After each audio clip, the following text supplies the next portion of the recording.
আছো আমাৰ অন্য এটা ভিডিঅ' লৈ আজি আমি আহি উপস্থিত আছো ৰজাপথাৰ ৰংগুলি শংকৰ মাধৱ সঞ্চময় ক্ষেত্ৰত আৰু তো ইয়াতে মানে কি হ'ল আপোনালোকে হয়তো ছাটখন দেখা পাইছে তো একশৰণ নাম ধৰ্ম জনজাতি সমাজ যেটো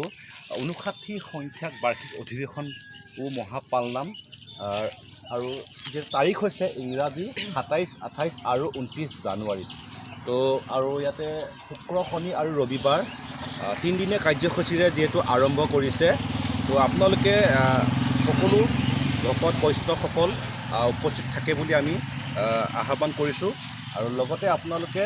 বেছি দিন নাই আৰু হয়তো আপোনালোকে দেখা পাইছে জানুৱাৰী এয়া চাওক 27, 28 আৰু 29 জানুৱাৰী বেছি দিন নাই আপোনালোকে সকলো ভক্তপ্ৰেমী ৰাইজ আপোনালোকে আহিব আৰু যেহেতু আমাৰ যেটো মহাপালনাম আপোনালোকে উপভোগ কৰিব কাৰণ আমি বিশেষকৈ আপোনালোকক ভাল আকৌ দেখুৱাই যাব চেষ্টা কৰিম আপোনালোকে সকলোবোৰ ভালকৈ ইয়াত আহিব আপোনালোকে কি হয় কি নহয় কাৰণ ধৰ্মক প্ৰচাৰক বাবে যেহেতু এয়া মহাপালনাম ভাগ আগবঢ়াইছে ভকতক তো আপোনালোকে যাতে সকলোৱে সহযোগ কৰিব আৰু আমাৰ এখন ছাটখন আপোনালোকে চাব আৰু এতিয়া আমাৰ শ্ৰী দিলীপ দাসে দেখুৱাই দিব এতিয়া ছাটখন তো চাওক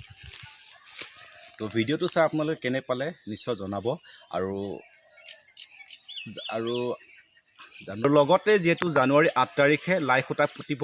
তো আপোনালোকে লাই খুঁটানো কি সকলোবোৰ আমি আপোনালোকক ভিডিঅ'ৰ মাধ্যমতে জনাই থাকিম তো আপোনালোকে যদিহে আমাৰ চেনেলত নতুন আহিছে আমাৰ চেনেলটো যদিহে ভাল ভিডিঅ'সমূহ পাবলৈ হ'লে আপোনালোকে চেনেলটো ছাবস্ক্ৰাইব কৰি ল'ব লাগিব আৰু ইয়াতে মোৰ